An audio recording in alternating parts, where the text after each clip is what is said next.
திருநெல்வேலியில் நடத்திய புதிய தமிழகம் கட்சியினுடைய பேரணியில் அன்றைய காவல்துறை நடத்திய தாக்குதலில் 17 பேர் தாமிரபரணி ஆற்றில் உயிரிழந்தார்கள். அவருடைய நினைவாக ஒவ்வொரு ஆண்டும் ஜூலை மாதம் 23ஆம் தேதி அன்று புதிய தமிழகம் கட்சியினுடைய சார்பாக எனது தலைமையில் நினைவு அஞ்சலி பேரணி நடத்துவது நாங்கள் தொடர்ந்து நடத்தி வருகிறோம்.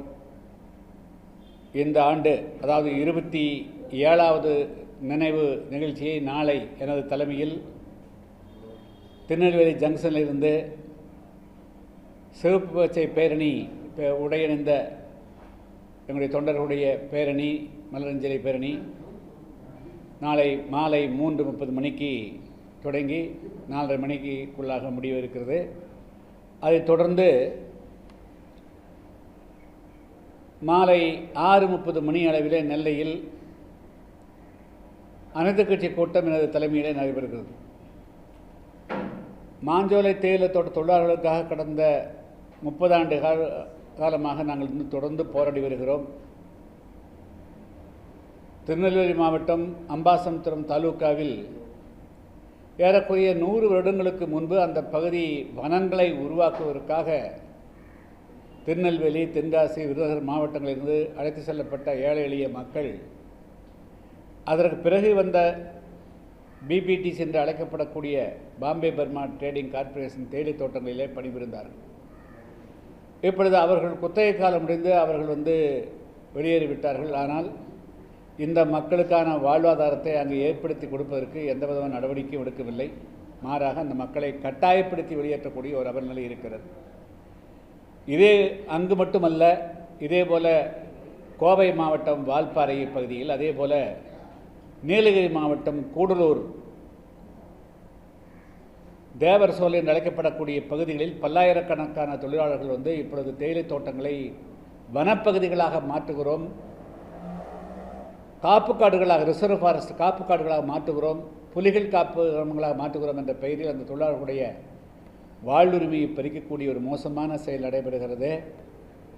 அதே போல் பல்வேறு பகுதியில் வனப்பகுதி ஒன்றை மட்டுமே வாழ்வாதாரமாக கொண்டிருக்கக்கூடிய மக்களை இப்பொழுது கட்டாயப்படுத்தி வெளியேற்றக்கூடிய அவல் இருக்கிறது, மேகமலை உட்பட.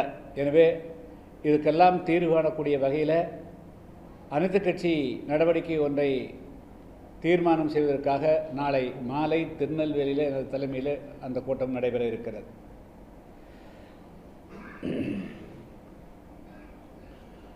தமிழ்நாட்டில் பூரண மதுவிலக்கை வலியுறுத்தி தொடர்ந்து பல வருடங்களாக புதிய தமிழகம் கட்சி பல்வேறு விதமான மக்கள் இயக்கங்களை முன்னெடுத்து செல்கிறது.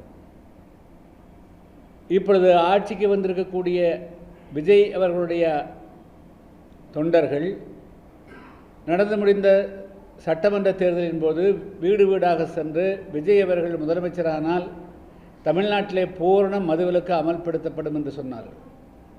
ஆனால் இப்பொழுது ஆட்சிக்கு 2 மாதத்தை தாண்டிய பின்பு கூட இந்த மதுவிலக்கிலே ஒரு தீர்க்கமான ஒரு முடிவை ஒன்றை அறிவிக்காமல் இந்த தமிழ்நாடுங்க இருக்கக்கூடிய டாஸ்மாக் கடைகளில் கூட கூடுதலாக பாட்டிலுக்கு 10 ரூபாய் வாங்கக்கூடியதும் கூட அதில் கூட ஒரு தீர்க்கமான நடவடிக்கை, ஒரு நல்ல நடவடிக்கை இல்லை.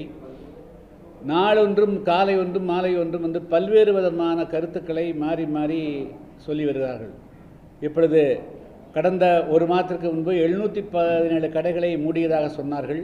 ஆனால் அந்த 717 கடைகள் கூட உண்மையாக மூடப்படவில்லை.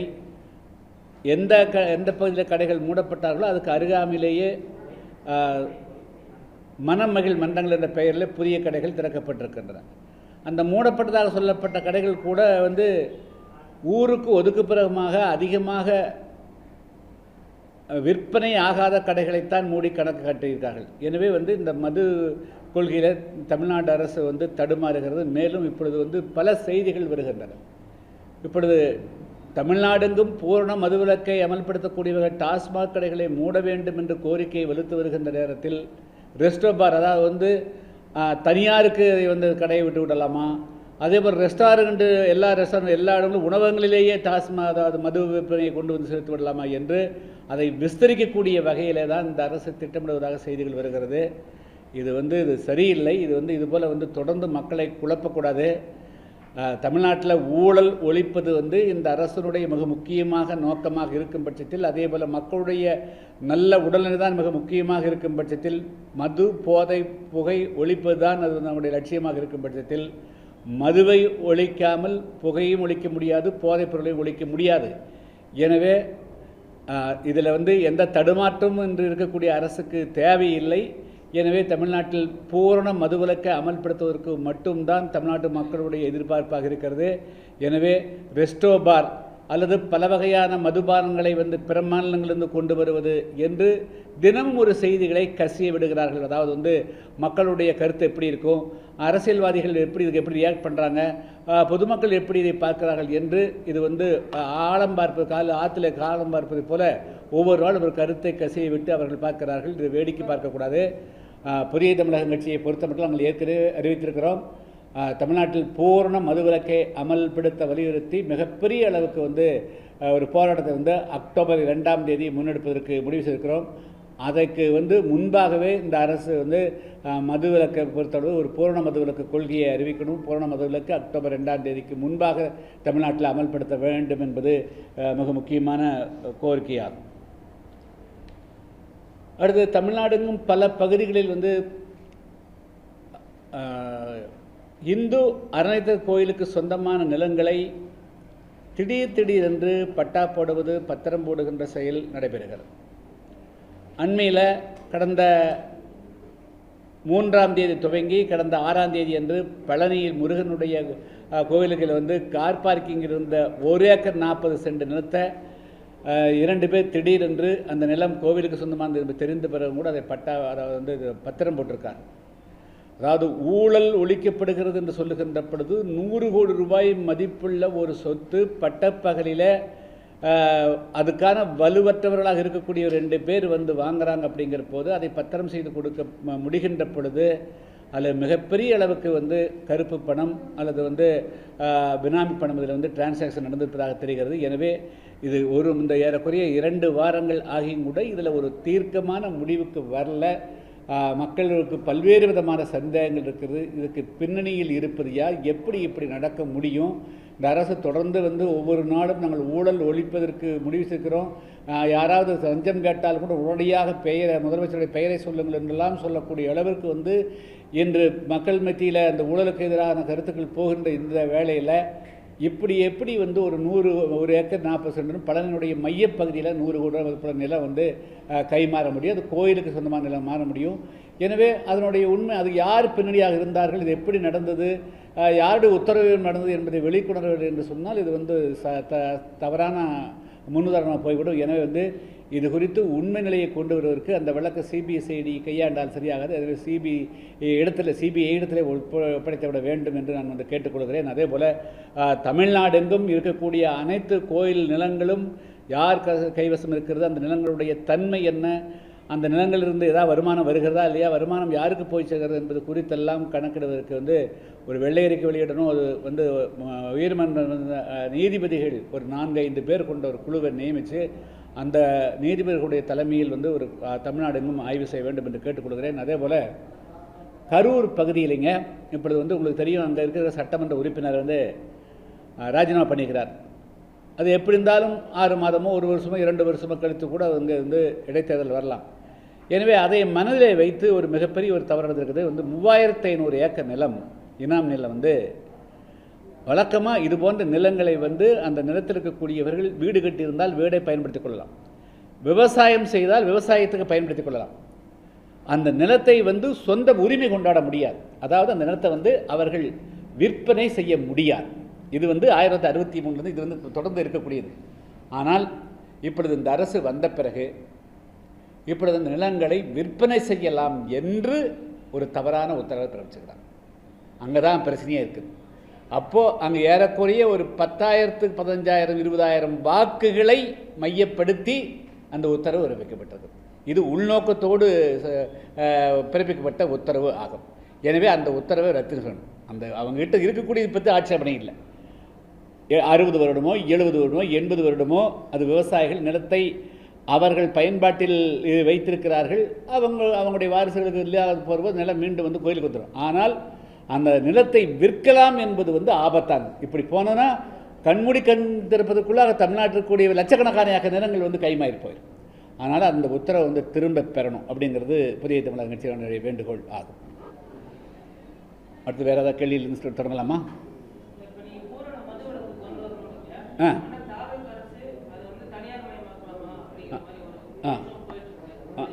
இல்லை அது அதாவதுங்க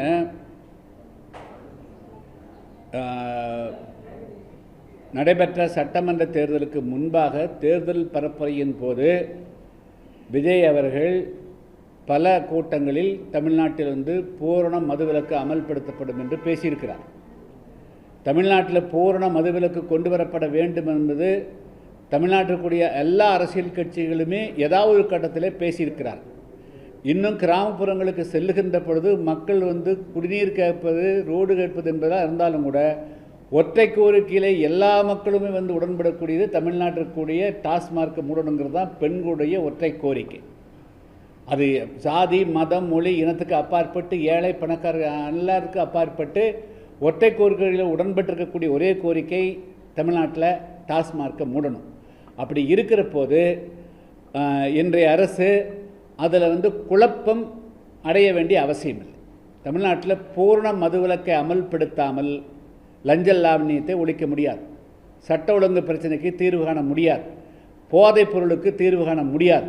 எனவே தமிழ்நாட்டில் போதைகள் ஒழிக்கப்பட வேண்டும். அது கஞ்சாவாக இருந்தாலும் பிற வஸ்துக்களாக இருந்தாலும் சரி, புகை ஒழிக்கப்பட வேண்டும் என்று சொன்னாலும் சரி, சட்ட ஒழுங்கு பிரச்சனைக்கு தீர்வு காண வேண்டும் என்று சொன்னாலும் சரி, தமிழ்நாட்டு மக்களுடைய உடல்நலம் பாதுகாக்கப்பட வேண்டும் என்று சொன்னாலும் தமிழ்நாட்டில் பூரண மது டாஸ்மார்க் கடைகள் மூடப்படணும். அதனால் ரெஸ்ட் ஆஃப் அதை தனியார் மயமாக்குறதையும் கடுமையாக எதிர்ப்போம்.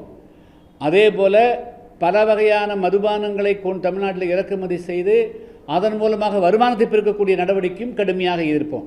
அதனால்தான் பூர்ண மதுவிலக்கை அமல்படுத்த வேண்டும் என்று வலியுறுத்தி அக்டோபர் மாதம் 2ஆம் தேதி புதிய தமிழகம் கட்சியின் சார்பாக சென்னையில் பிரம்மாண்டமான வகையில் போராட்டத்தை முன்னெடுக்க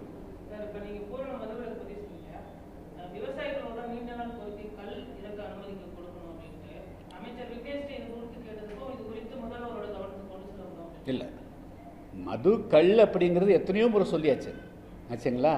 அதனுடைய அதாவது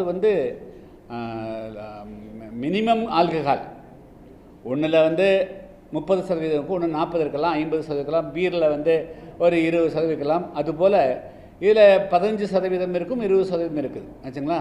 அதனால் கல் உங்களுக்கு தெரியும், பல ஆயிரங்காண்டு காலமாக கல் உண்ணாமை அப்படின்னு திருக்குறளே இருக்கிறது. அப்படின்னா கல் என்று சொன்னாலே போதை என்று பொருள். கல்லுக்கு வேறு விளக்கமே தேவையில்லை. கல் என்று சொன்னாலே போதை என்று பொருள். எனவே கல் மதுவினுடைய மிக முக்கியமான அம்சம். எனவே கல்லை போதையிலிருந்து பிரித்து பார்க்க கூடாது, பிரித்து பார்க்கவும் முடியாது.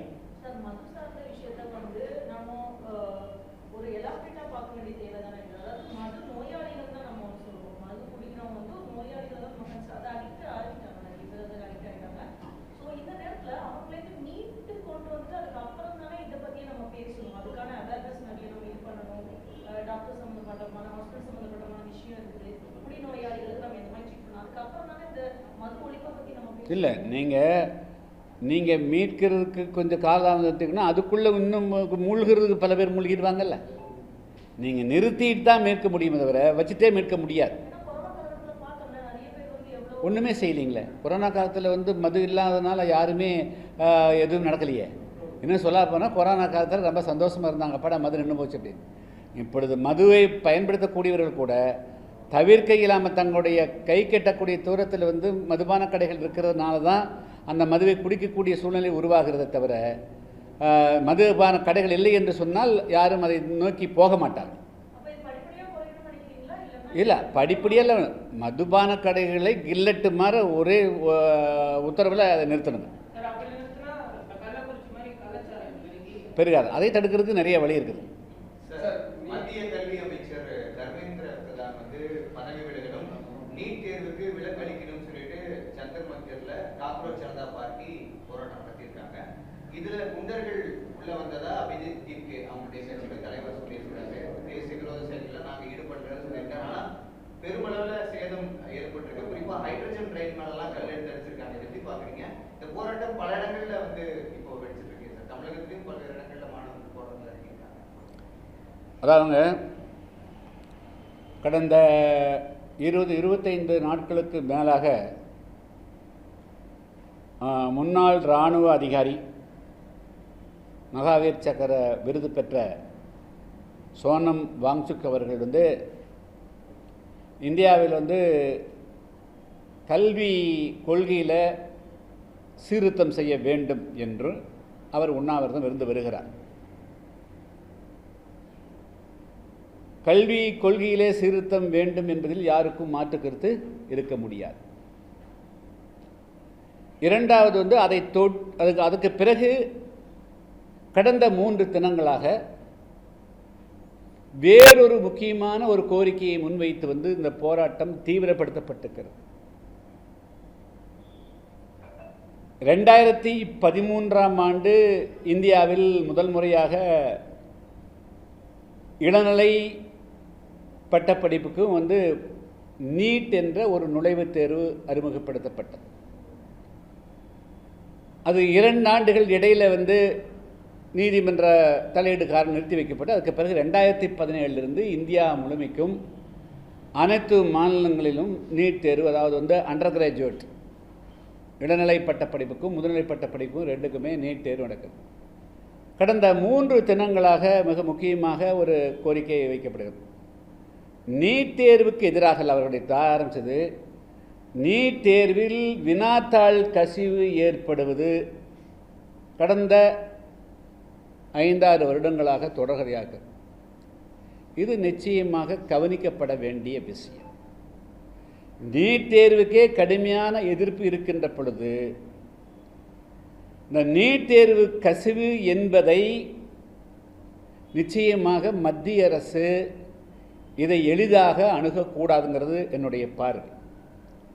என்று சொன்னால் ஒரு வருடத்திற்கு வந்து 20 லட்சம் பேர் வந்து இந்த நீட் தேர்வை எழுதுகிறார். அந்த நீட் தேர்வு, அதாவது எப்படியாவது மருத்துவர் ஆகிவிட வேண்டும் தங்களுடைய கனவாக, தன் வாழ்நாள் கனவாக கருதி எழுதுகிறார். அப்படி எழுதுகின்ற பொழுது அதில் இடையில் வந்து வினாத்தாள் கசிந்து யாராவது ஒருத்தர் வந்து படிக்காமல் 10 லட்சம் 20 லட்சம் செலவழித்து அந்த வினாத்தாளை வாங்கி குறுக்கு வழியில் தேர்வு பெறுவது, அது ஆள்மாறாட்டம் செய்து தேர்வு பெறுவது, இதெல்லாம் நிச்சயமாக தடுக்கப்பட வேண்டிய விஷயங்கள். அதில் எந்த விதமான மாற்று கருத்தும் இல்லை. இதை மத்திய அரசு இந்த மாதிரி பிரச்சனைகள் வந்து இந்த ஆண்டு வந்து இது கூர்மையாக இருக்கனால் கடந்த 5-6 ஆண்டுகளாக பல முறை வந்து தேர்வுகளுக்கு வினாத்தாள் கசிவது, அதை தொடர்ந்து மீண்டும் வந்து அதை சரி செய்வதற்காக 2வது முறையாக தேர்வு நடத்துவது என்பது இந்தியா ஃபுல்லாக இருக்கக்கூடிய ஒரு அந்த படித்தவர்கள் அதுக்காக தேர்வு எழுதக்கூடிய மத்தியில் இருக்கக்கூடிய பிரச்சனை. அது வந்து மாற்று கருத்து கிடையாது. எனவே அதற்காக அமைச்சர் பதவியே வந்து அவரை நீக்கணும் அப்படிங்கிறதுல அது அரசியல், அது வேறு. ஆனால் இந்த நீட் தேர்வு வினா கசிவது அனுமதிக்கப்பட வேண்டுமா, அதுக்கு ஒரு தீர்வு கிடையாதா, அதுக்கு ஒரு முற்றுப்புள்ளி வைக்கப்பட வேண்டுமா இல்லையா என்று சொன்னால் நிச்சயமாக அதுக்கு ஒரு தீர்வு காணப்பட வேண்டும். மத்திய அரசு அதில் வந்து சுணக்கம் காட்டக்கூடாது. குறிப்பாக வந்து NTA என்று அழைக்கப்படக்கூடிய நேஷனல் டெஸ்டிங் ஏஜென்சி, அது என்னன்னு யாருக்குமே புரியலிங்க. அதாவது இந்தியா ஏறக்குறைய 145 கோடி மக்கள் தொகை இருக்கக்கூடிய நாட்டில் 20 லட்சத்துக்கு மேற்பட்ட மாணவர்கள் வந்து எழுதக்கூடிய தேர்வில் ஒரு முறை ஒரு குறைபாடு நடந்து விடலாம், 2வது ஒரு குறைபாடு நடந்து விடலாம். ஆனால் அதே வாடிக்கையாக இருக்கின்ற பொழுது ஒரு முறைக்கு 2வது முறை மீண்டும் வந்து ஏப்ரல் மாதம் எழுதுறது, மீண்டும் மே மாதம் எழுதுறது அப்படிங்கிற போது வந்து அது குழந்தைகள் மத்தியில் மிகப்பெரிய மன அழுத்தத்தை உருவாக்கக்கூடியது தான். அது ஒன்றும் மாற்று கிடையாது.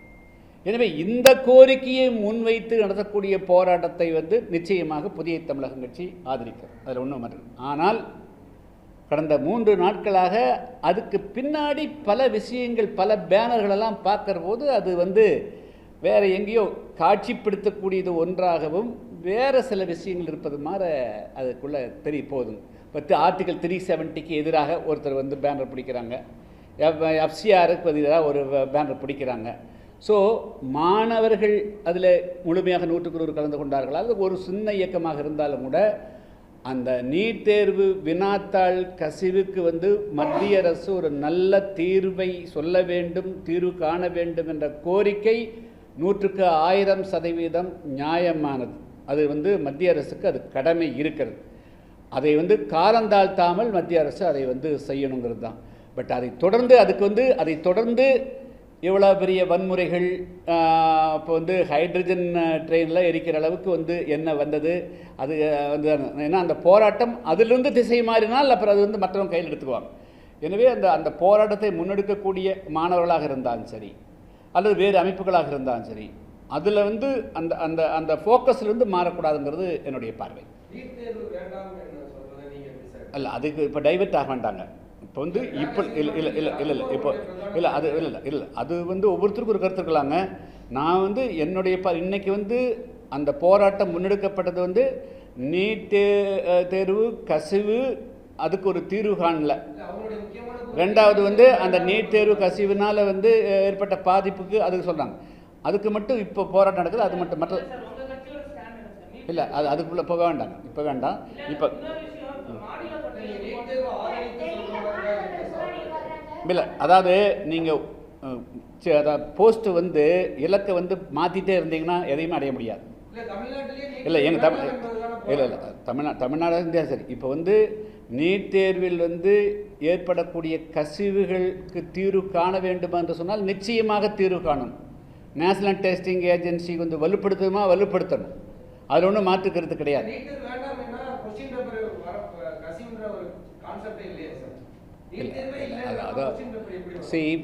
அதுக்குள்ளே நம்ம இப்போ போனோம்னா அது விவாதமாயிரும். இப்பொழுது வந்து நடக்கக்கூடிய இந்த போராட்டம் இதுக்காகத்தான் துவங்கப்பட்டதுங்க. அதுக்கு தான் அது ஃபோக்கஸ். அது நீட் தேர்வு ஆதரித்து பண்ணியிருந்தாங்கன்னா, அது எதிர்த்து பண்ணியிருந்தாங்கன்னா வேறு. நீட் தேர்வு கசிவுக்கு எதிரான போராட்டம் தான், அதுதான் ஸ்டார்ட் பண்ணாங்க. அது மேலே என்னுடைய கருத்தை வந்து தெளிவுபடுத்துகிறேன்.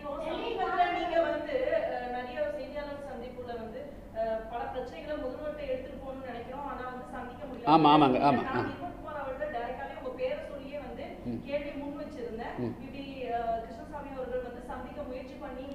Thank you for putting on behalf of putting.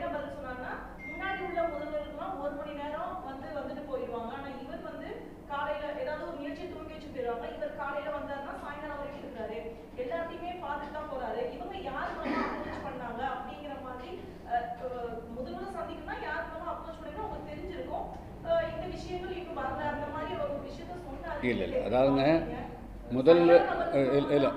முதல்வருக்கு வந்து இப்போ 2 செயலாளர்கள், secretary 1 and secretary 2. Lakshmi Priya அப்படிங்கிறவங்க தான் செக்ரட்டரி 2. அவங்க தான் அப்பாயின்மெண்ட்டு, பொலிட்டிக்கல் அப்பாயின்மெண்ட் பார்க்குறாங்க. அவங்களுக்கு தான் நாங்கள் அனுப்பிச்சிருக்கோம். அவங்களுக்கு தான் அனுப்பிச்சிருக்கிறோம். அவங்கள அனுப்பிச்சோம், லெட்டர் அனுப்பிச்சோம். அது வந்து அப்ரோச் பண்ணாதனால எங்களுடைய கட்சியிலிருந்து நேரடியாக தலைமை செயலகத்துக்கு ஆள் அனுப்பி அவங்க லட்சுமி பிரியா அலுவலகத்திலேயே எங்களுடைய கடிதத்தை கொடுத்துருக்குறோம்.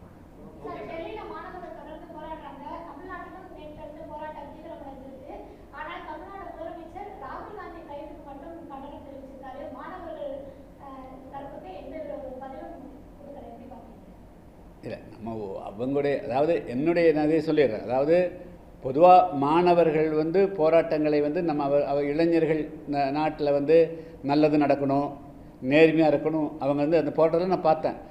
அதானி, அம்பானி நாட்டில் வந்து இப்போ நாங்கள் ஏழையாக இருக்கிறோம், இவ்வளோ பெரிய பணக்கார இருக்கிறாங்க, பல விஷயங்கள் சுட்டு காட்டுறாங்க. அதெல்லாம் வந்து அவங்களுடைய ஆதங்கத்தை வெளிப்படுத்துறது ஆல்ரைட். ஆனால் நீங்கள் வந்து உங்கள் போஸ்ட் வந்து நீங்கள் என்ன நோக்கத்துக்கு வந்தீங்களோ, ஃபஸ்ட்டு போஸ்ட் நீங்கள் வந்து எதுக்காக வந்து நீட் தேர்வில் கசிவு சாதாரணமான விஷயம் இல்லை. இந்த போராட்டத்தின் மூலமாக ஒரே விஷயத்துக்கு தீர்வு வந்தாலே அது மிகப்பெரிய வெற்றியாக இருக்க முடியும். அதனால் வந்து மாணவர்களாக இருந்தாலும் சரி, இளைஞர்களாக இருந்தாலும் சரி, அவர்களை வந்து தங்களுடைய அரசியல் லாபத்துக்காக வந்து வேறு திசை திருப்பாமல், அது சென்னையில் இருந்தாலும் சரி, அது வேறு ஜலந்தரில் நடந்தாலும் சரி, டெல்லியில் நடந்தாலும் சரி, ஆச்சுங்களா. இதை வந்து இப்போ என்ன, முதல்ல வந்து பிரதான் அவரை வந்து மாற்ற சொன்னாங்க. இப்போது நேற்று வந்து பாரத பிரதமர் மோடியை மாற்றணுங்கிறாங்க. யூ ஹேவ் டு குவிட்டுங்கிறாங்க. அமித்ஷா குவிட்டுங்கிறாங்க. அப்போ வந்து உங்களுடைய இலக்கு வந்து மாறிட்டே இருக்குது. அப்போ அது சக்ஸஸ் ஆகாது. அதனால் வந்து மாணவருடைய இலக்கு சரியாக இருக்கணும், தெளிவாக இருக்கணும், அதை நோக்கி மட்டுமே இருக்கணும். இப்பொழுது நீங்கள் வச்சிருக்கக்கூடிய அந்த மாணவர்கள் அகில இந்திய அளவில் வச்சிருக்கக்கூடியது வந்து மிகச்சரியானது. அதை தாண்டி வேறு எதுக்கும் போகக்கூடாது. அப்படி போனீங்கன்னா அப்போ வந்து உங்களை யார் வேணாலும் பயன்படுத்துவாங்க. Then any political party you will use மாணவர்களை தவறாக பயன்படுத்திடுவாங்க. இல்லை அது இல்லை, நான் அதுக்கெல்லாம் வரலைங்க. இல்லை நான் யாரையும் குற்றம் சொல்லுத, யாரையும் குற்றம்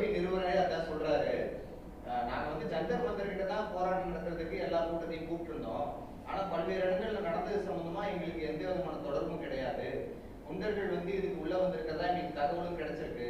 எங்களுடைய மக்கள்லாம் தேச பற்றோட இருக்கிறவங்க தான் இந்த மாதிரி பொது சொத்துக்கு குந்தக விளைவிக்க வேலைகள் செய்ய மாட்டாங்கன்ற மாதிரி ஒரு விளக்கமும் கொடுத்திருக்காரு. அப்ப இது வந்து எதிர்கட்சியுடைய ஊடுருவல் இருக்கும்னு அப்படி அந்த மாதிரி சொல்றீங்களா? இல்லை இல்லை பாருங்க, அதாவது ஒரு போராட்டம் நடக்கின்ற பொழுது எல்லா அரசியல் கட்சிகளும் தங்களுடைய முகத்தை காமிக்க நினைப்பாங்க, தங்களுடைய ஆதரவு தெரிவிக்கணும்னு நினைப்பாங்க. அது எப்படி தப்புன்னு சொல்ல முடியும்? ஒரு சாதாரண ஒரு உண்ணாவிரதம் நடந்தாலும் கூட, போகிற வழியில் ஒரு உண்ணாவிரதம் கூட ஒரு ஏழை ஒரு விவசாயிகள் போராட்டம் நடத்தினா நம்ம போய் ஆதரவு கொடுப்போம். அது மாதிரி வந்து ஒரு டெல்லி தலைநகரில் ஒரு 1 லட்சம் பேர் 2 லட்சம் மாணவர்கள் கூடுறாங்க, பொதுமக்கள் கூடுறாங்கன்னா அங்கே இருக்கிற அரசியல் கட்சிகள் எப்படி வேடிக்கை பார்க்க முடியும்? அதுக்குள்ளே குண்டர்கள் கூடுறாங்களா அவங்க கூடுறாங்கலாம் அது வந்து காவல்துறை தான் கண்காணிச்சுக்கணும், அது உள்துறை தான் பார்த்துக்கணும். அந்த போராட்டத்தில் போய் கலந்து தங்களுடைய ஆதரவை தெரிவிக்க வேண்டிய பொறுப்பு எல்லா அரசியல் கட்சிகளுக்கு இருக்குது. அந்த அடிப்படையில் எல்லா அரசியல் கட்சிகளும் போது நியாயம்தான். அதுக்கு பிறகு அதுக்குள்ளே யார் கலந்துக்கிறாங்க அப்படிங்கிறதெல்லாம் கண்டுபிடிக்க வேண்டிய பொறுப்பு வந்து அது உள்துறையினுடைய பொறுப்பு. அதை வந்து அது நம்மளுக்கு அது டீட்டெயில் கிடையாது. ஆனால் எல்லா அரசியல் கட்சிகள் போகுமானா போவாங்க, ஆதரவு தெரிவிக்க வேணால் கண்டிப்பாக தெரிவிப்பாங்க, அதையெல்லாம் தடுக்க முடியாது.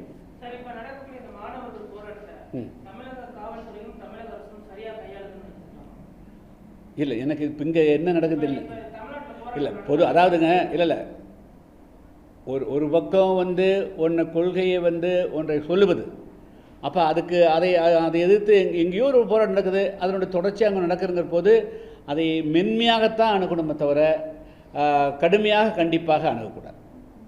அவர்கள் வந்து அங்கே டெல்லியில் நடக்கக்கூடிய போராட்டத்தின் காரணமாக ஈர்க்கப்பட்டு இங்கே 10 இளைஞர்கள் வந்து அதை முழுமையாக புரிந்து கொண்டார்களோ இல்லையோ, புரியலைன்னா தம்பி அங்கே வேறு மாதிரி நடக்குது இங்கே வேறு மாதிரி இருக்குன்னு சொல்லணும். அக்கா அவரிடத்துல வந்து ஹார்ஷாக ரொம்ப கொடூரமாக நடந்து கொள்ளக்கூடாதுங்கிறது என்னுடைய அட்வைஸ். அந்த தமிழ்நாட்டில் அது மாணவர்கள் போராடினா அவங்ககிட்ட எல்லாம் ஹார்ஷாக காவல்துறை நடத்தக்கூடாது.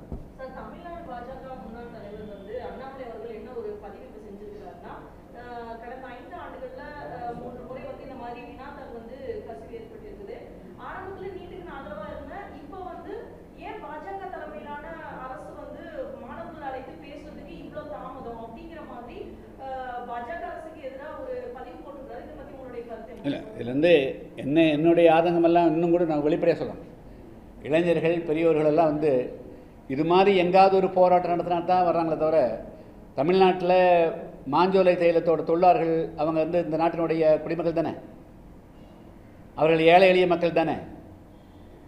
அவங்கள வந்து காவல்துறையை பயன்படுத்தி வனத்துறையை பயன்படுத்தி அவங்கள வந்து அவங்கள அப்புறப்படுத்த அவங்களுக்காக அதெல்லாம் ஏன் ஒரு நாளும் கூட இந்த இளைஞர்கள்லாம் வரமாட்டேங்கிறாங்க? அப்போது ஒரு விளம்பரம் கிடைச்சா தான் இவங்கெல்லாம் பயன்படுத்தி வருவாங்களா? டெல்லியில் போராட்டம் நடத்தினா பிரச்சனை இருந்தால் தான் வருவாங்களா? சென்னையில் மட்டும்தான் போராட்டம் நடத்துவாங்களா? மாணவர்களும் இளைஞர்களும் சமூக ஆர்வலர்களும் மார்ஜினலைஸ் விளிம்பு நடையில் நடக்கக்கூடிய மக்களுடைய பிரச்சனைகளுக்காகவும் போராட வரணுங்க. ஆச்சுங்களா? அதுதான் என்னுடைய வேண்டுகோள்.